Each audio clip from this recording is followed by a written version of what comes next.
নমস্কার বন্ধুরা, dreams kitchen চ্যানেলে তোমাদের অনেক স্বাগত। আশা করি সবাই ভীষণ ভালো আছো। আজকের রেসিপি এঁচোড় চিকেন।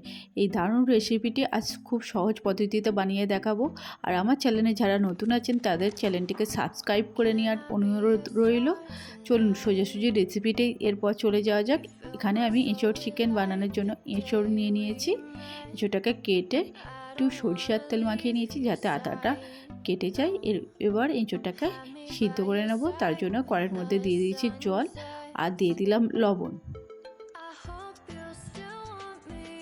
এবার দিয়ে দিলাম হাফ চামচের মতন হলুদ গুঁড়ো, একটু মিক্স করে নেব।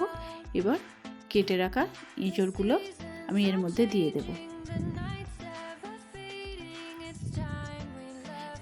প্রায় 20 থেকে 25 মিনিটের মতন আমি এঁচোড়গুলোকে সিদ্ধ করে নেব।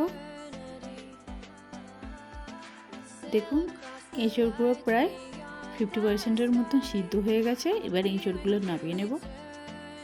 কড়াইয়ের মধ্যে সরষের তেল গরম করতে দিয়ে দিয়েছি। আমি রান্নাটা সরষের তেলে করব, এর ফলে টেস্টটা ভীষণই ভালো আসে। এইভাবে মাংসে যেরকম আলু দেওয়া হয় সেই রকম সাইজের আলু আমি কেটে রেখেছিলাম আগে থেকে।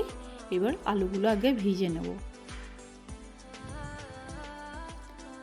আলুগুলো সব দিয়ে দিয়েছি তেলের মধ্যে। এবার দিয়ে দেবো অল্প একটু হলুদ গুঁড়ো। এবার লাল লাল করে আলুগুলোকে ভেজে নিতে হবে।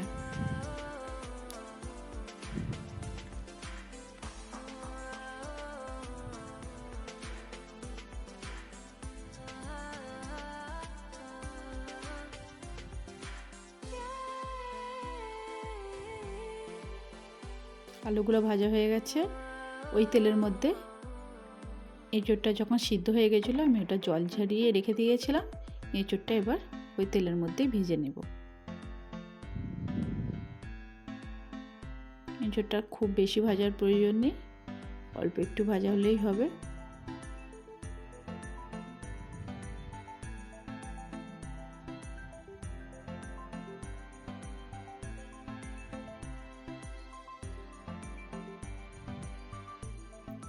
এঁচোড়টা ভাজা হয়ে গেছে, তুলে নিলাম। এবার ওই তেলের মধ্যেই দিয়ে দিলাম গোটা গরম মশলা ফোড়ন আর দিয়েছি একটা তেজপাতা।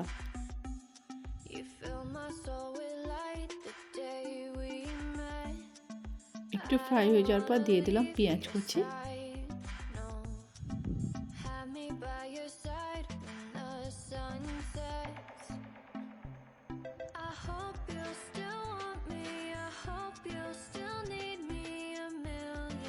এবার এর মধ্যে অ্যাড করে দেব টমেটো কুচি।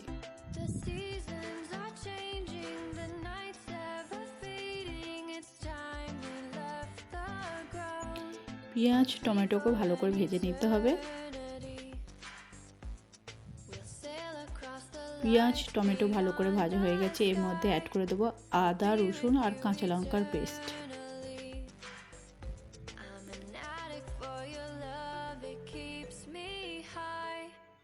দু মিনিটের মতন মশলাটাকে ফ্রাই করে নিচ্ছি যাতে আদা রসুনের কাঁচা গন্ধটা চলে যায়। এবার এর মধ্যে অ্যাড করে দেবো পরিমাণ মতো লবণ।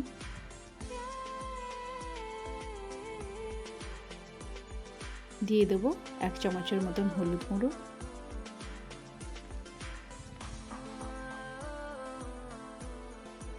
এক চামচের মতো লঙ্কার গুঁড়ো।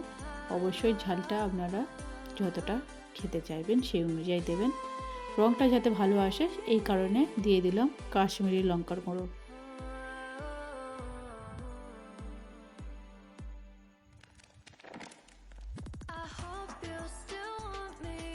এরপর দিয়ে দিলাম হাফ চামচ ধনিয়া গুঁড়ো, হাফ চামচ জিরা গুঁড়ো।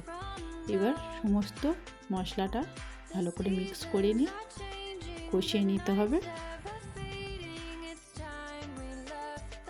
অল্প অল্প জল অ্যাড করে আমি মশলাটাকে খুব ভালো করে কষিয়ে নেব।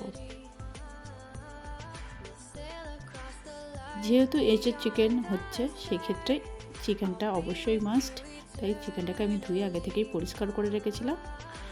মশলাটা যখন কষানো হয়ে গেছে তেল ছেড়ে দিয়েছে সেই পর্যায়ে আমি চিকেনটা এর মধ্যে অ্যাড করে দিলাম।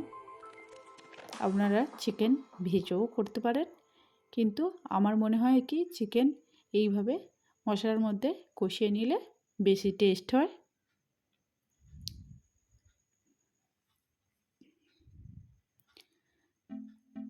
মিডিয়াম ফ্লেমে চিকেনটাকে প্রায় আমি 10 মিনিটের মতন কষিয়ে নেব।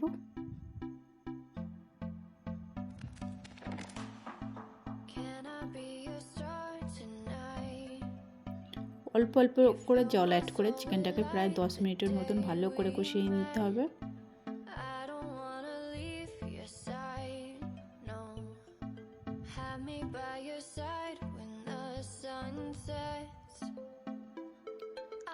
চিকেনটা প্রায় ভালো করে কষানো হয়ে এসেছে। এই পর্যায়ে অ্যাড করে দেবো এঁচোড় আর আলু, যেটা আগে থেকে ভেজে রেখেছিলাম।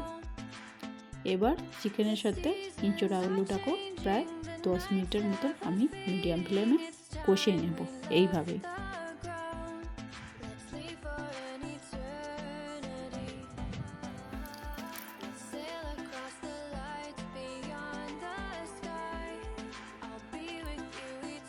কষানো হয়ে গেছে।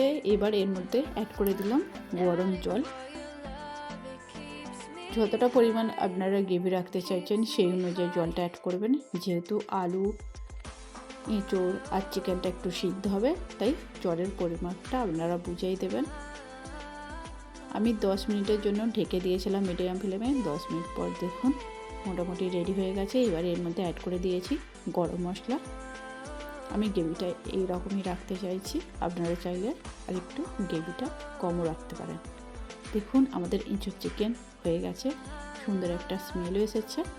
আর রেসিপিটি যদি আপনাদের ভালো লেগে থাকে অবশ্যই কমেন্ট করে জানাতে ভুলবেন না। ভিডিওটিতে একটি লাইক করে দেবেন আর চ্যানেলটিকে সাবস্ক্রাইব করে নেবেন। আজকের মতো এই পর্যন্ত, আবারও দেখা হচ্ছে পরবর্তী ভিডিও নিয়ে।